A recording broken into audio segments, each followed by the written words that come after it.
Olá e bem-vindos. Hello and welcome to the beautiful port of Itajaí in Brazil, where it's departure day for the Volvo Ocean Race fleet.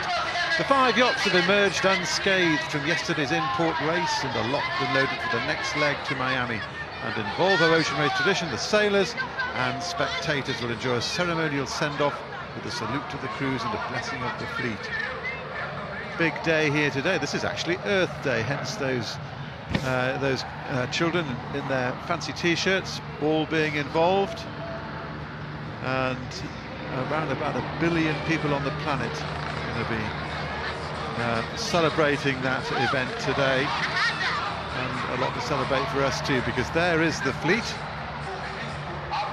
ready and waiting, and you can see how packed the crowd is, and glorious day we've got here, Peter Lester. Massive crowds enjoying the festivities as the boats get ready to depart. Great to see so many young people down here enjoying the opportunity to see these boats, the Volvo Ocean Race. Okay, so here we are with the overall standings. This is where we are at this stage of the Volvo Ocean Race after yesterday's in-port race.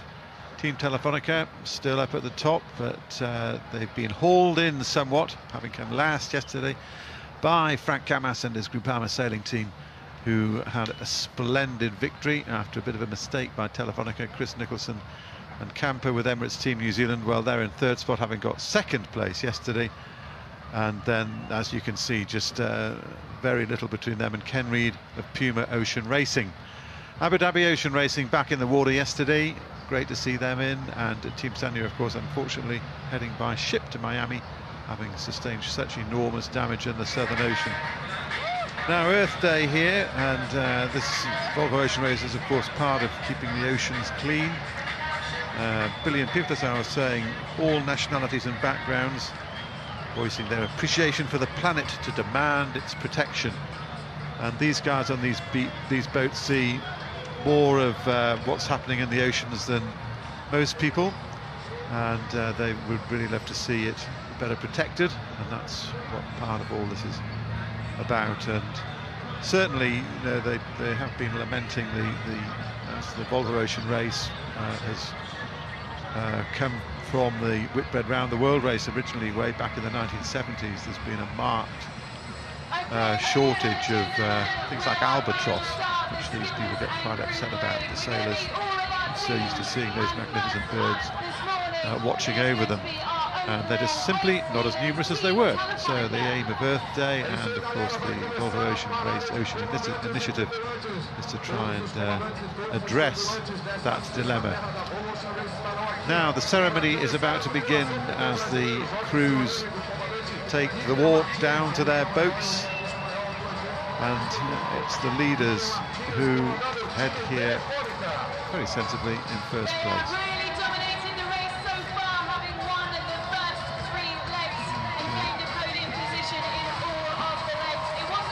Team of champions, these guys, and they are a bunch of sailing hotshots.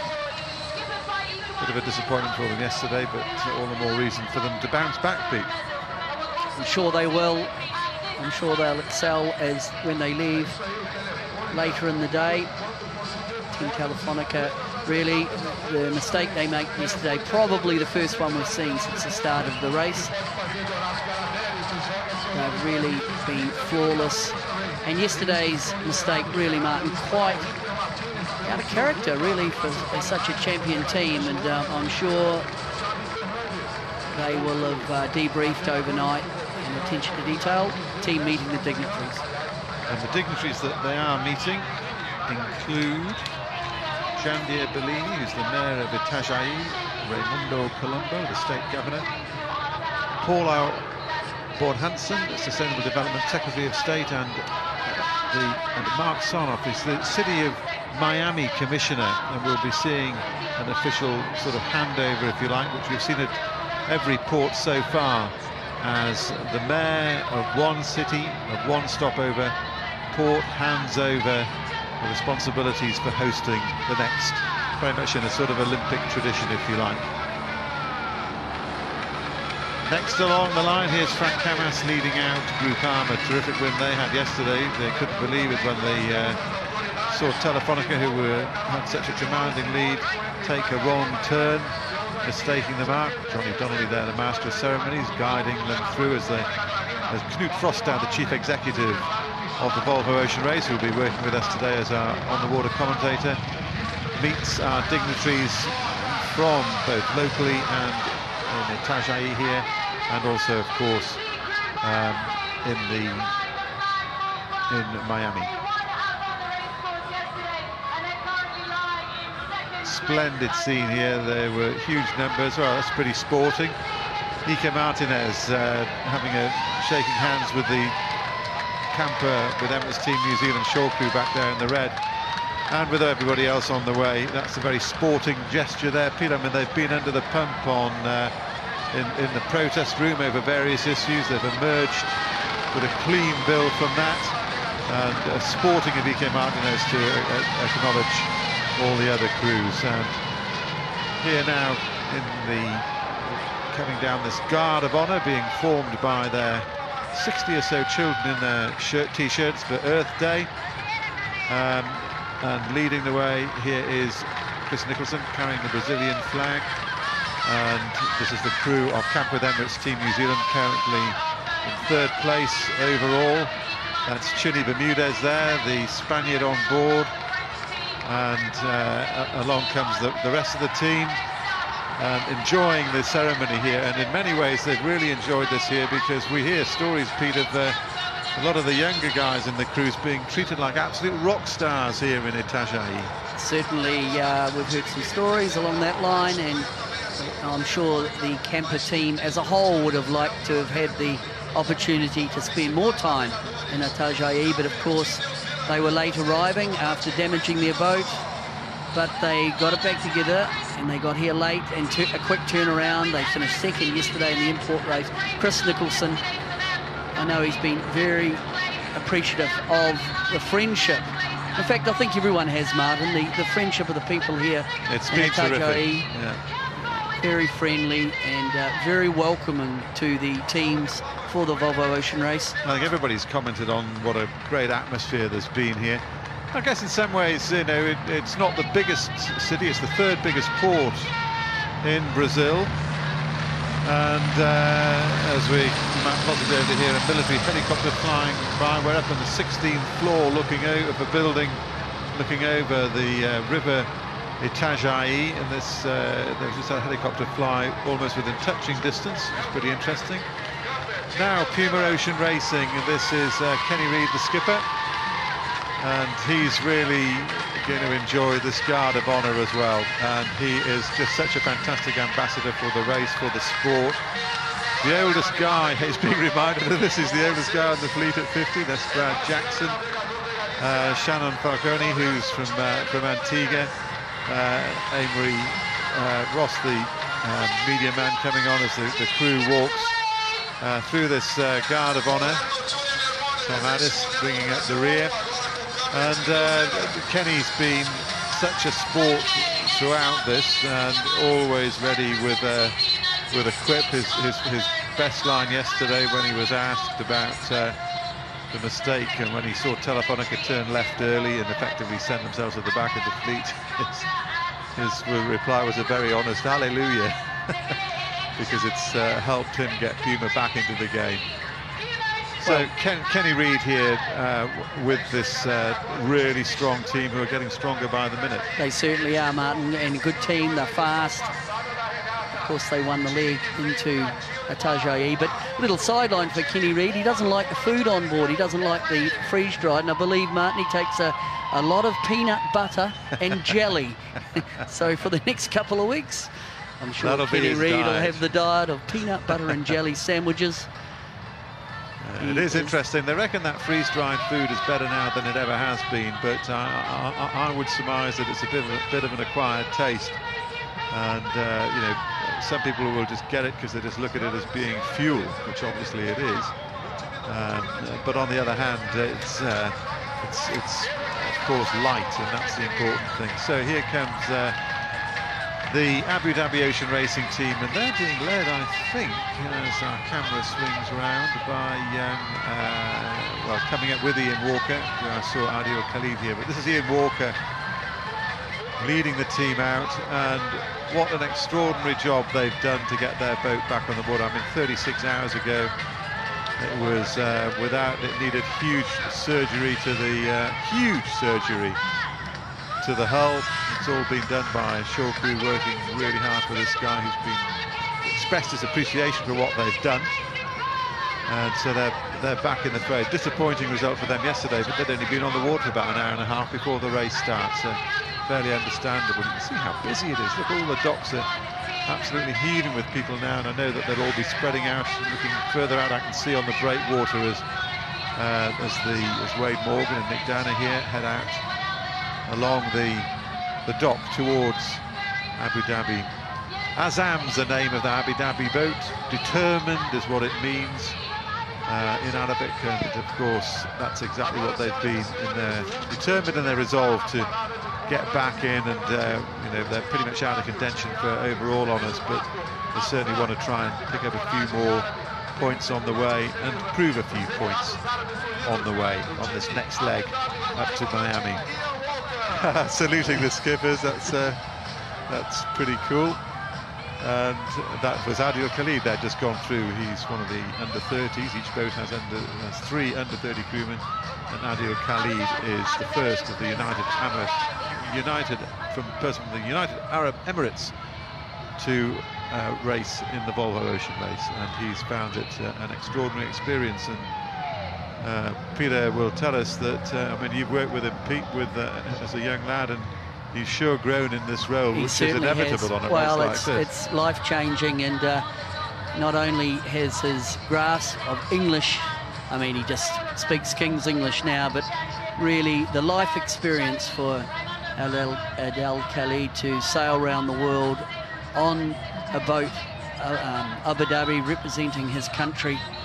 I mean, it's fantastic to see a young person giving that experience, and Abu Dhabi certainly has the potential to become a sailing centre in the Gulf, and I'm sure Adil Khalid will be a great ambassador to the sport when he returns after the Volvo Ocean Race.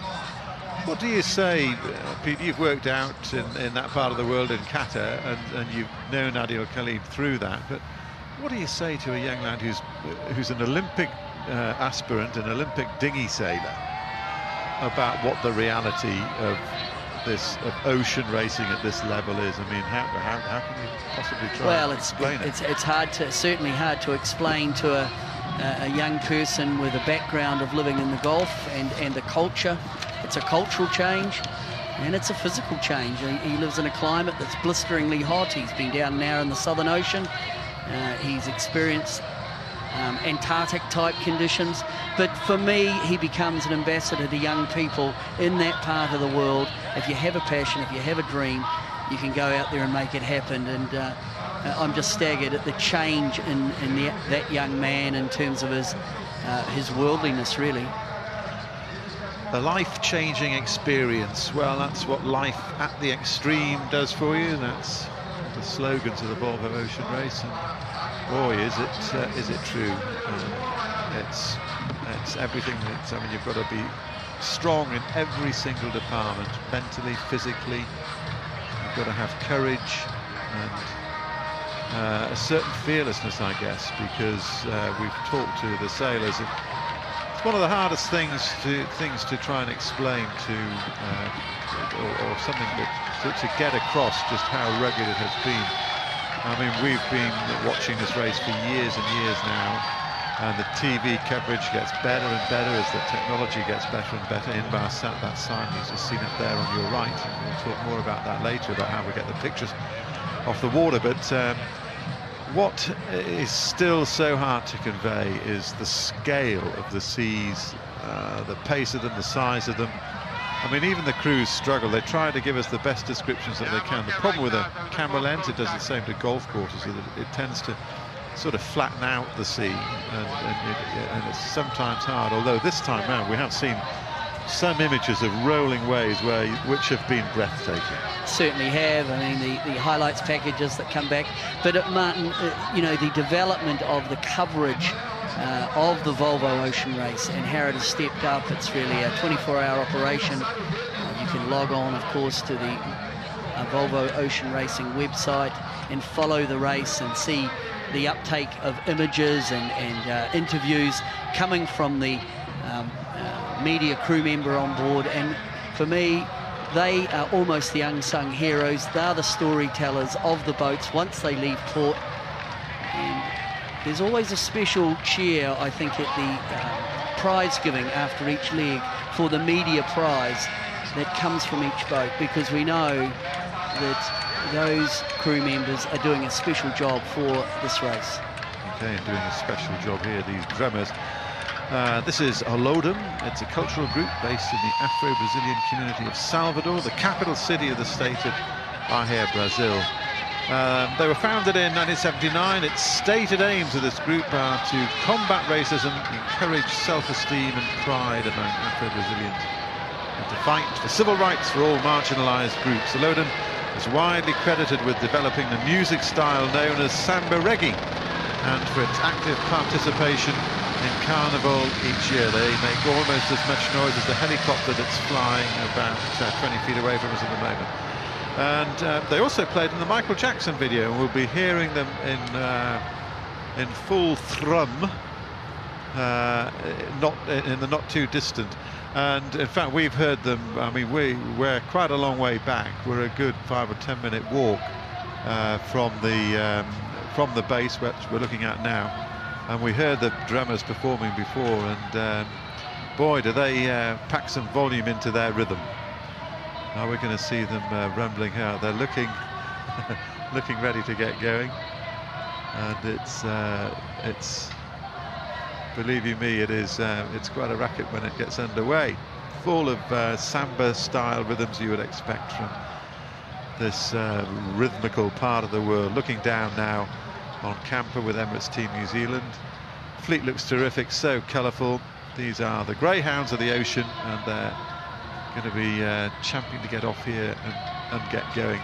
Always an awkward time, isn't it, really? For the always a bit of an awkward time.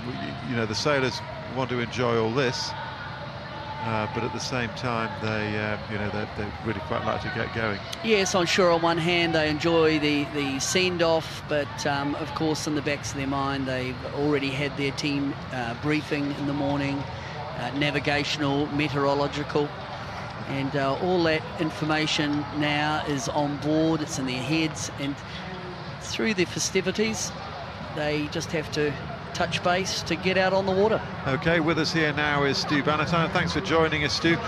Pete and I here just saying that in many ways you can enjoy the ceremony, but I suspect that you'd really quite like to get going. Yeah, the departure ceremony on the leg start day is, you know, it's a nice experience, but the schedule is such that it's a lot shorter time in the water to prepare for the start than the import race day. So yeah, they're frantically trying to get the boat ready as well as enjoying the ceremony. Okay, now I think we're going to have to come away from you there now. The drums have started, we can't hear you.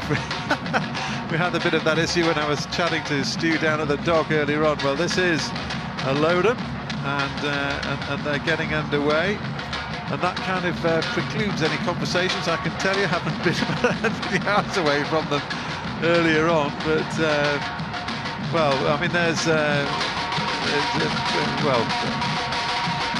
pictures painting 1,000 words or noises in this case. You can hear the rhythm thumping away, and they are rhythm from top to toe.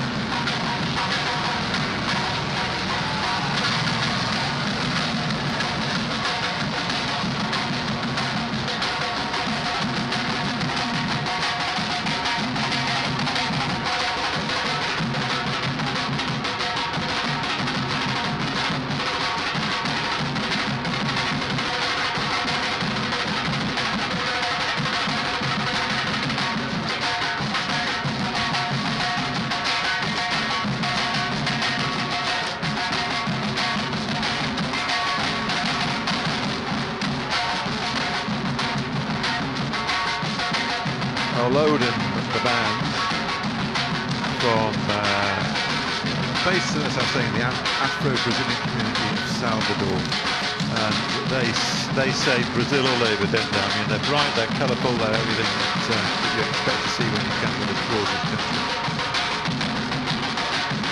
Just lovely people. We've really enjoyed that aspect of our visit here. Wish I had a better sense of what to do. Well, one of the features really for all the stopovers has been the culture and the performing of the culture at each port. I think back to Abu Dhabi. Well, Abu Dhabi was a gem, wasn't it? That was fantastic. Well, I mean, Abu Dhabi was, I mean, for a kick-off, when they brought it'd be one of my favourites, that when the skippers all came in on camels. Yeah. They looked decidedly awkward, but some of them looked a little bit uncomfortable. I think it's a real highlight to come along and you enjoy just a little touch, a little taste of the culture. And we certainly, prior to coming to Brazil, this would be one of the pictures that I would have in my memory, and I'll leave with the memory of seeing the rhythm and the art here. I thought another interesting thing in China was when they did the handover ceremony there, and we had a little cultural exchange there. What contrast between, you've got the Chinese cultural, they had the dragon dance, and then the more formal aspect of it, and the contrast with that and the Maori cultural group they had, the Maori people from New Zealand performing a haka and various other traditional dances. Was this has just showed you how this race just does embrace the whole world and all the different cultures that are there to be enjoyed and acknowledged.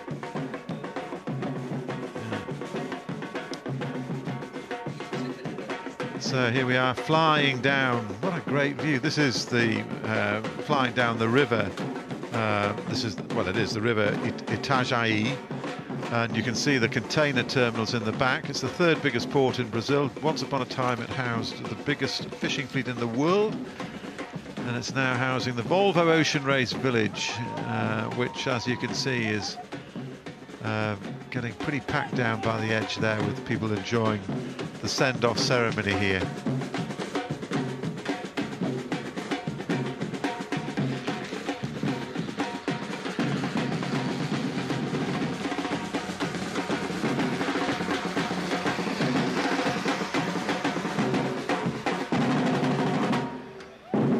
Itajaí city, it's part of the state of Santa Catarina. 170,000 people in this part, but an awful lot more people in the wider area. And the motto of this city is quality of life, and you can see from this view here that there's plenty of quality of life to be enjoyed. It's the gorgeous beaches, big surf beach out there.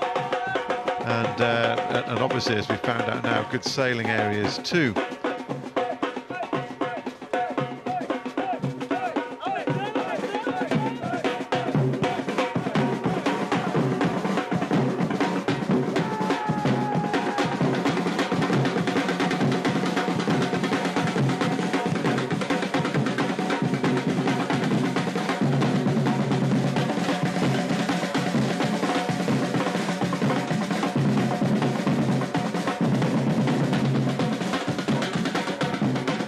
See the fleet in the middle of the picture there, just beyond that big expo building.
big cheer for Lodum.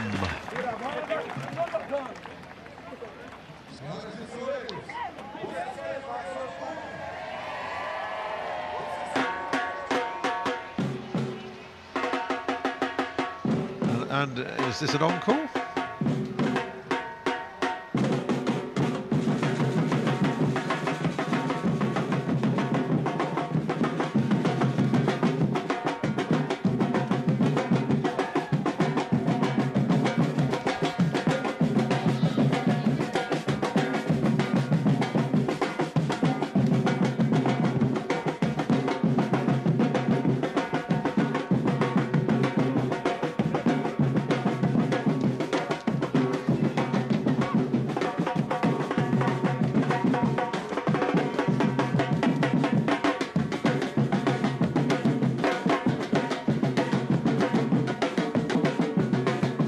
I can think of one person in particular who we're really enjoying this, Pete, and that's the Johnny Donnelly, who's the ebullient Irishman who organises all these events, and this one in particular in Itajaí, as we circle around in the chopper to get another amazing view of this beautiful place.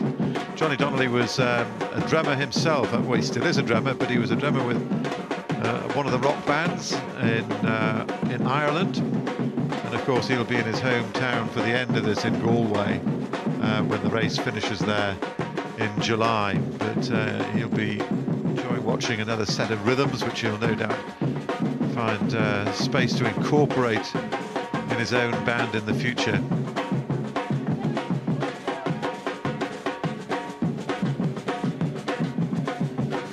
Into the rhythm on camper, they're enjoying it too.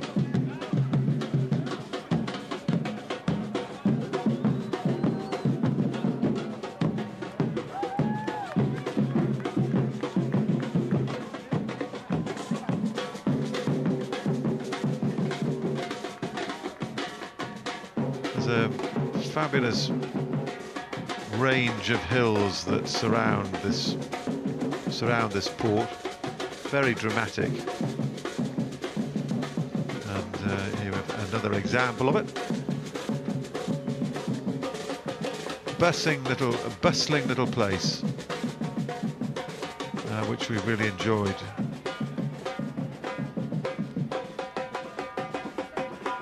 So once the drummer's finished, we're going to go into the mayoral handover, which, as we've been talking about before, is very much a significant part of this whole send-off day, and we've enjoyed, as we're saying, all those cultural exchanges, and this is going to be another one where we're going to be seeing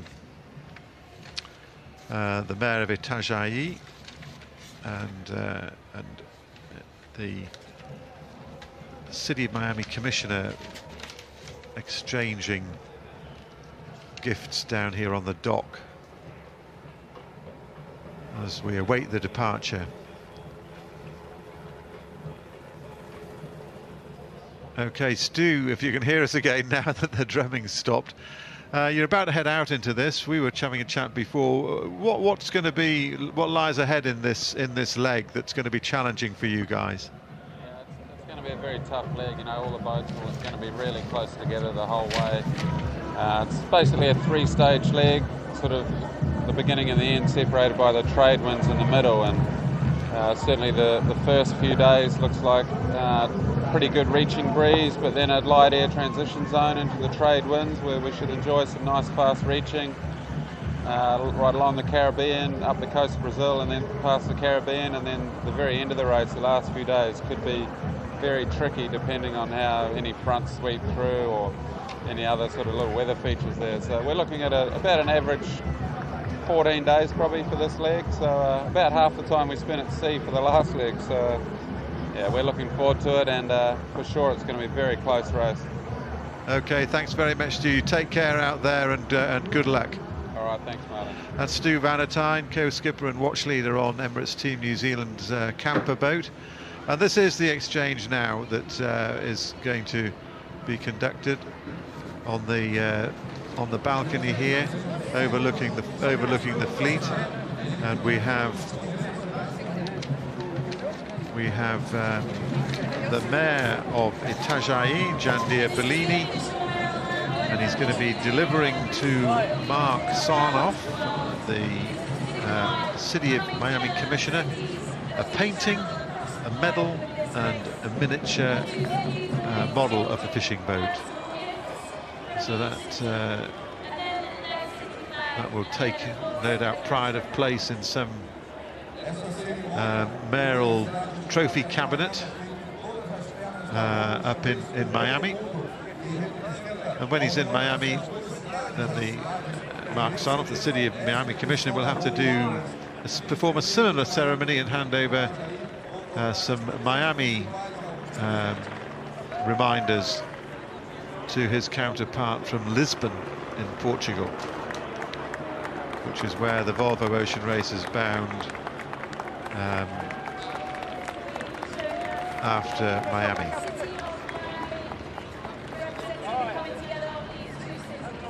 When you start getting city commissioners around, Pete, and doing these sort of exchanges, you know that you're building up all kinds of links with trade, with tourism.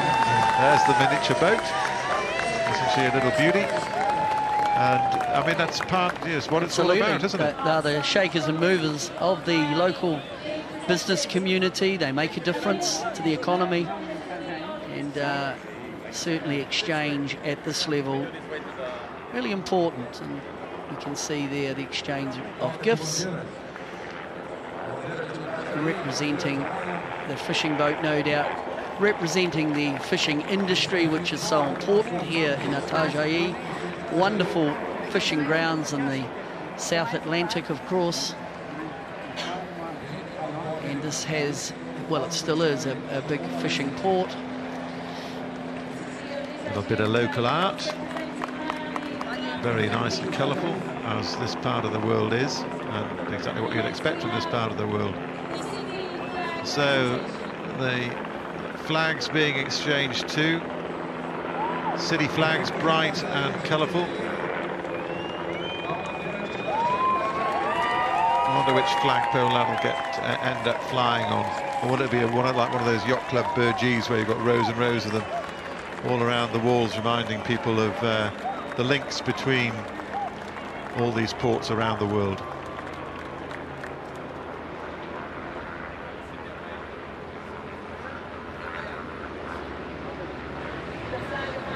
So we'll be having this this mayoral handover, and I guess next up will be the blessing of the fleet, and then they will be getting on their way. Look, Frostad there with his handful of flags. And here we've got Frank Camas. Frank Camas, thanks for talking to us. And we were talking to Stu Bannatyne before that you'll be enjoying this, but you'll be glad to get away. So, okay, we're just checking the channel there with Frank Camas, and I'm hoping to have a quick word with him before they get going. And if we'll try and bring that to you as soon as we possibly can. So, okay, there's the Brazilian flag, and going to get a big loud cheer from all the locals here, of course.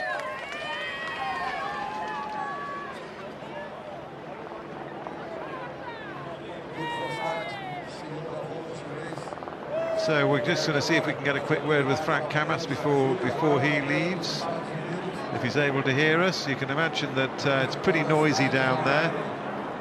It's noisy. There's the Stars and Stripes getting a waving, representing the United States and Miami, of course.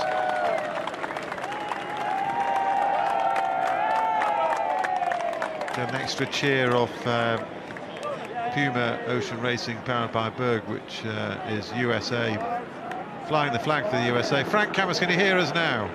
Yeah, a little bit, yes. A little bit. I was saying before, Frank, that you know, you'll enjoy the ceremony, but I think a lot of you are itching to get going and get this leg underway.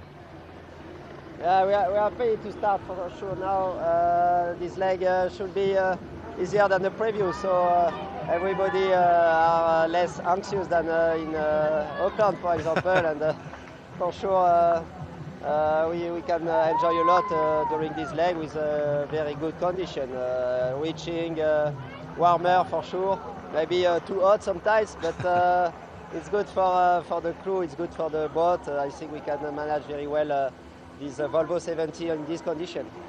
Now it's going to be pretty tricky, isn't it? Though I mean, you've got a lot of things to think about. I've heard that there's some really worrying sort of nothing zones where you're not quite sure what wind you're going to get and where from. I don't understand. Sorry. No, I'm just saying it's going to be pretty tricky. Maybe not, because the wind is not. There is a light spot in front of Capo di Frio, so maybe it's more than 1 week to go to Recife now. So it's very long the first part, except the first day, maybe the first 24 hours with a lot of wind today and tonight. But after that, the wind is around 8 to 12 knots, so it's not a big wind. And we are reaching straight line, but not very fast, in fact. Well, we wish you well with it. Take care out there, Frank, and we wish you all the best. Thank you very much. Bye-bye. See you, Miami. Okay, that's Frank Camus. We'll see him, as he says, in Miami. And now we're on to the blessing of the fleet, which is about as multicultural as you could possibly get. There'll be 4 religions represented here: the Catholic Church, Islam, Candomblé, which is a Brazilian African religion, and Protestantism. That will be taught by leaders of different religious beliefs. We invite everyone, in a gesture of unity, reach out your arms to the boats to share with the sailors the energy of our hearts. Senhoras e senhores, vamos acompanhar neste momento a bênção dos barcos, que será ministrada pelos diferentes líderes religiosos aqui convidados. Convidamos também a todos, independente de qual religião seja, que estendam seus braços para os barcos para compartilhar com os velejadores a energia de todos os nossos corações.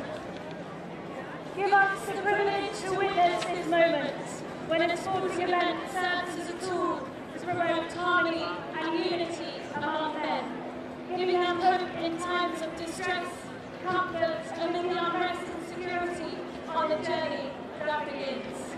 Make every nautical mile travelled by each one of these boats to multiply the joyful message of mutual respect and allow all nations, like Brazil, peaceful coexistence, irrespective of race and creed. Extend your hands on these boats and their crews, glorifying your message of peace around the world. Deus nos deste o privilégio de testemunhar neste momento, quando o evento esportivo serve de ferramenta para promover a harmonia entre diferentes crenças e diferentes povos. Proteja esse secreto dos homens, dando-nos esperança em momentos de angústia, conforto em meio à inquietude e segurança na jornada que se inicia. Que cada milha náutica percorrida e cada uma destas embarcações multiplique a mensagem de alegria, de mútuo respeito e permita que todas as nações, a exemplo do Brasil, permita a todas as nações, a exemplo do Brasil, a convivência harmônica, independentemente de raça e credo. Estenda as suas mãos sobre este barco e seus tripulantes, glorificando a sua mensagem de paz ao redor do mundo. Thank you very much to our religious representatives. Muito obrigado a todos.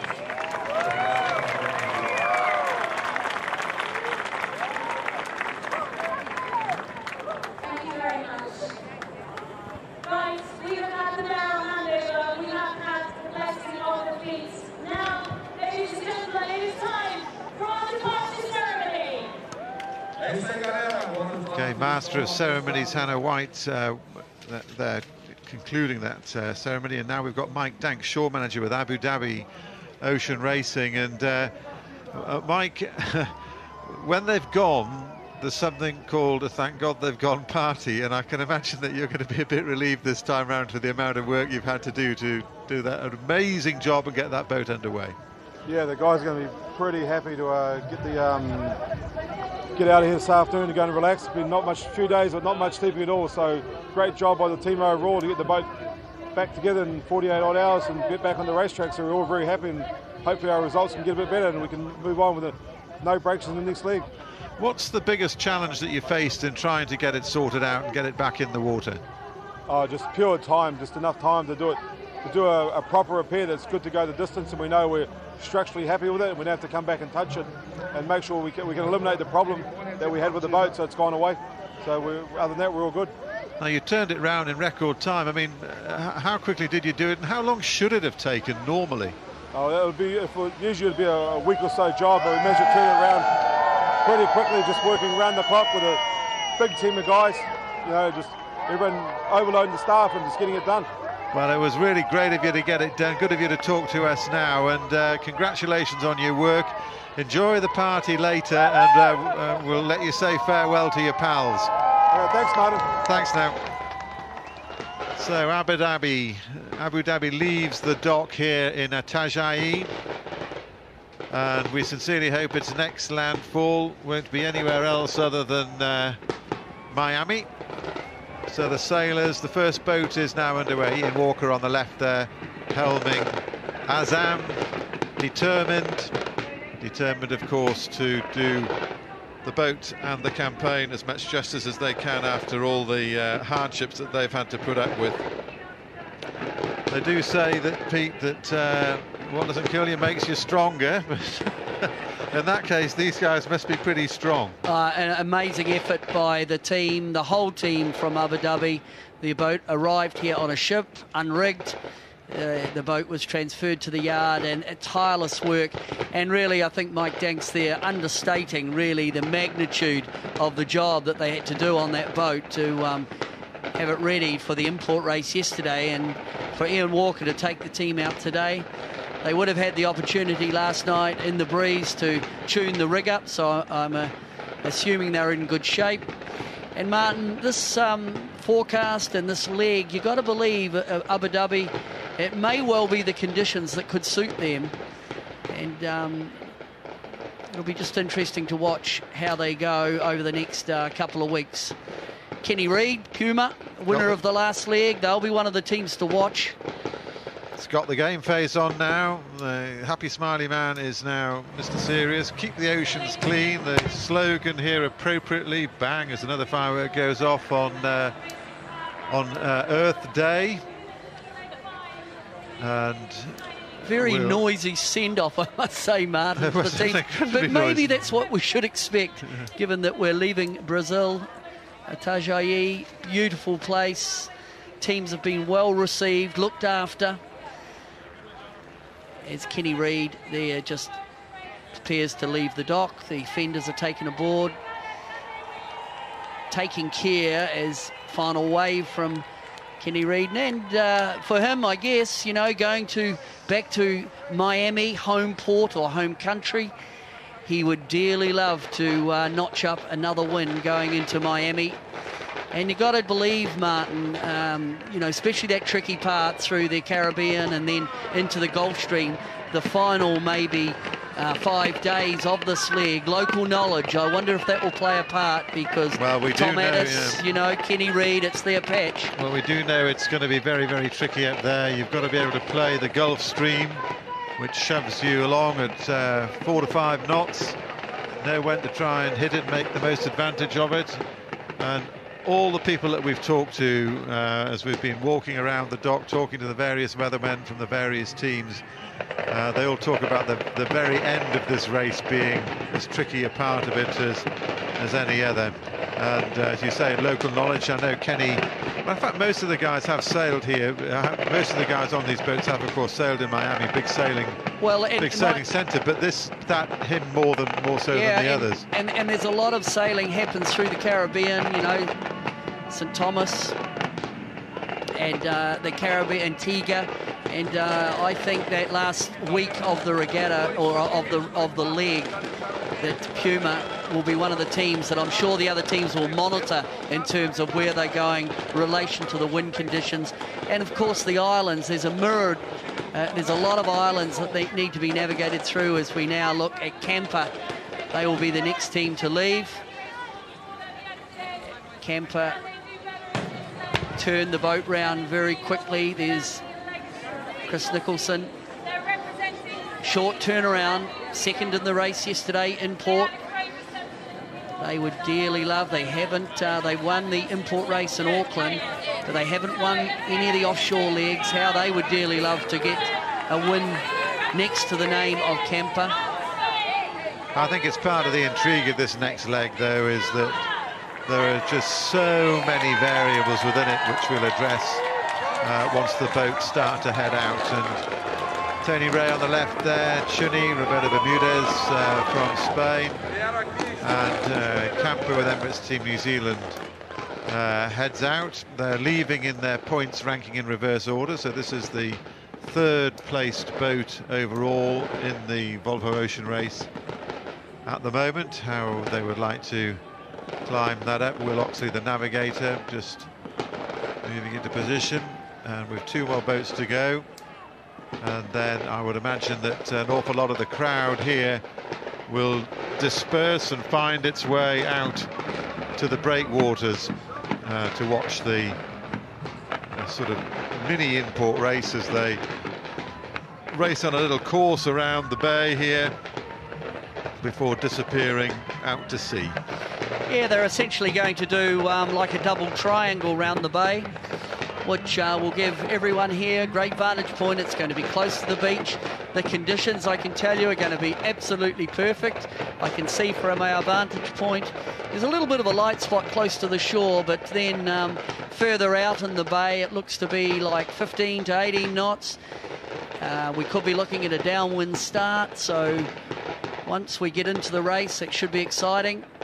But there's a massive crowd down on the dock, you can see, giving the boats a fabulous farewell. The fireworks display is deafening where we're commentating from. And those massive bangers that go off, and what an influence it has on all these young people to see these warriors of the sea really heading out, as now Frank Camas gets ready to take Group Armour out. Fast boat. But I think, Martin, any of these boats that are on the dock today have the opportunity to win a leg. And this man, they won the leg into New Zealand, into Auckland. They were very close to winning this leg here, other than a rig, the mast falling down.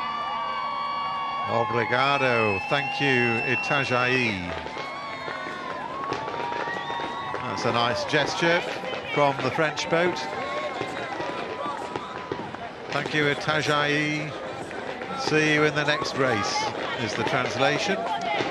Nice touch by Very Frank nice Camas touch. and his French team.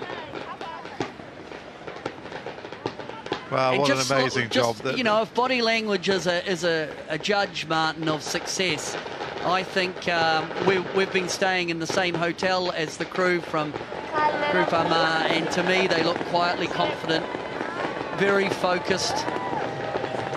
It's one of the teams that's really developed through the Volvo Ocean Race, and I think that win into Auckland, I think they see themselves as capable of winning another one. Well, I think there's no doubt about that. Well, it always does look like a quick boat, and they've really grown in stature in this race. And the boat likes reaching conditions, and from the forecast that we have, especially the start of the race, start of this leg, it's going to be reaching conditions, and Group Armour has shown to be very fast under those conditions. As yet, another helicopter goes by about 20 metres from our broadcast position. And the race leader, Telefonica, will be the final boat to leave. They really DK stubbed Martinez, they yeah. stubbed their toe a They little did. bit yesterday, which was probably the first time through that I've seen them really make an unforced error mistake.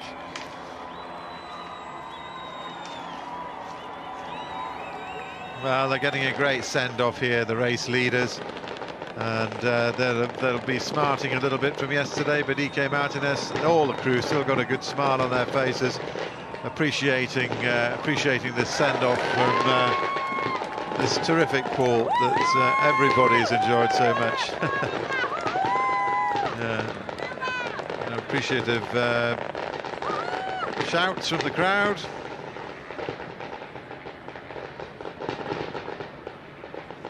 And the big waves from the whole crew. Andrew Cape up at the back, the navigator there. Gee, he's got a big role in this next leg. All the navigators are going to be absolutely flat out. It's a navigator's race. They certainly have to put the boat in the right place on the track in relation to the, of course, position, but also to take full advantage of the weather systems as they come through.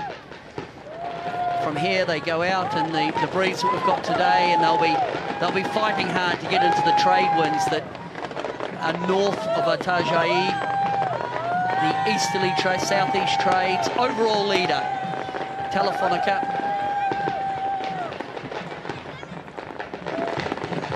Certainly been the dominant team. Great comeback after stopping at Cape Horn to do repairs. They so very nearly would have had, if they had have got up to win coming into Itajaí, and of course they didn't, it was Puma. But to come over the horizon and really, Martin, finish, well, ridiculous. Within Absolutely a minute and amazing. a half was amazing. Okay, well, we'll wrap it up here now and have a little bit of a breather before we bring you more coverage of the departure, the little race around the bay before the fleet heads off into the open sea. That's going to be at 13:45 hours local time. We look forward to bringing you this crucial leg of the Volvo Ocean Race from Itajaí in Brazil. And from Itajaí in Brazil, goodbye for now.